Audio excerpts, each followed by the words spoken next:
On this episode of ResiWeek, CEDIA's Wi-Fi 6 white paper, Best Buy had a great Q1, and Samsung's new outdoor TV. All this and more on this episode of ResiWeek. The network for the AV industry. What are you listening to? This is AV. This is AVNation. This is AVNation.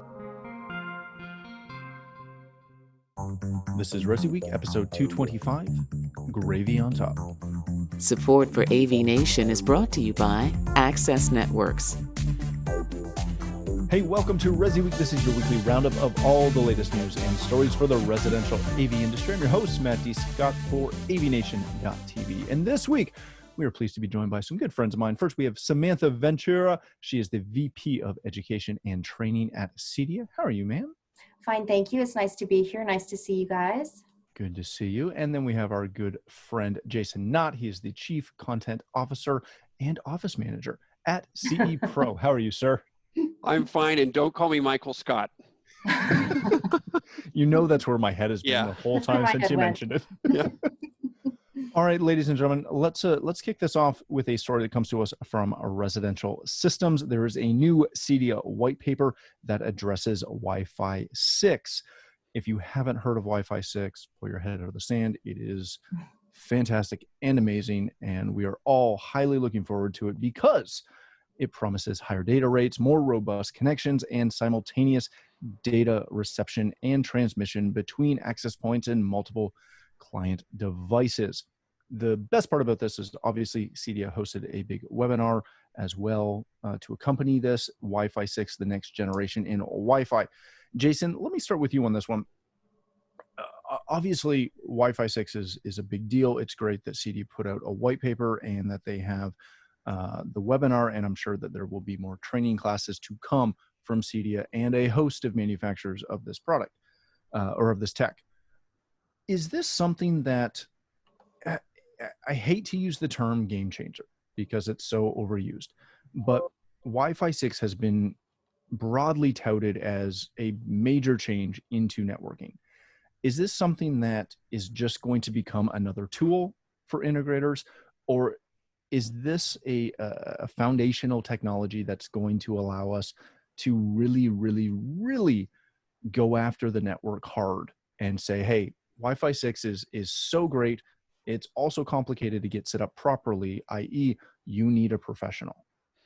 Well, then it's never been more apropos than it is right now. You know, the one of the shining spots from this whole coronavirus COVID-19 crisis has been network upgrades. You know, I've talked to so many integrators who the demand that they're getting from their client base for network upgrades is through the roof. It started as soon as the lockdowns started, and it has continued. I just talked to a distributor today, and his exact words for all of his networking products were flying off the shelves and off the charts. So if integrators aren't embracing the network now, they never will. I would think the term game changer is a little strong. I still think the 5G, the looming 5G change is potentially even more of a game changer than this. But I'm so glad that they went away from the 802.11 alphabet soup designations to something more simple. But yeah, it's never been more apropos than it is right now. So you didn't like the AXNG479er? I'm glad that they canceled the National Spelling Bee this year because it makes me depressed. And Jason, your word is and. Yes. Samantha, what I find really interesting about this is to kind of flip the topic from the technology side to the learning side. Mm-hmm. When we see white papers, and CEDIA is fantastic at putting out tons of white papers, and if you remember, you get those for free. If you're not, you can pay for them to access them. How do dealers balance timing and what they can learn from a white paper versus the webinar on the topic versus taking online education for it? They're all good and they're all important, but they're, as much as we'd like to think everyone's at home and they've got tons of time, no one really does. How do you balance that?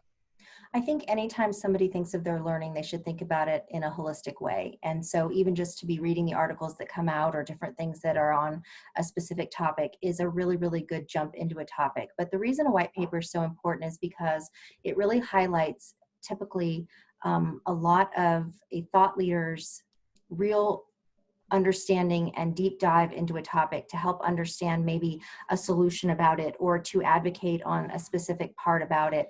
And it starts from that place where it really is a good deep dive into the topic and a better understanding of where it's fitting into the industry. And then from that point on, it should then open up in your mind a level of, oh, I want to explore this topic a little bit more and find out different ways that it actually suits me in terms of relevancy. At that point, then you start to explore what are some of the articles that are out? What are some of the webinars? What are some of the classes I can take?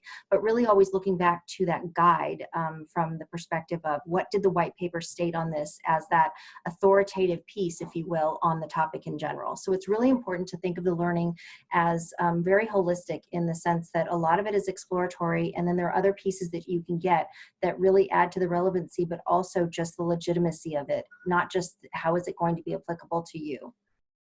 Hey, thanks for watching the first segment of this week's episode. To catch the entire show, please click the link below or visit avnation.tv. That's avnation.tv.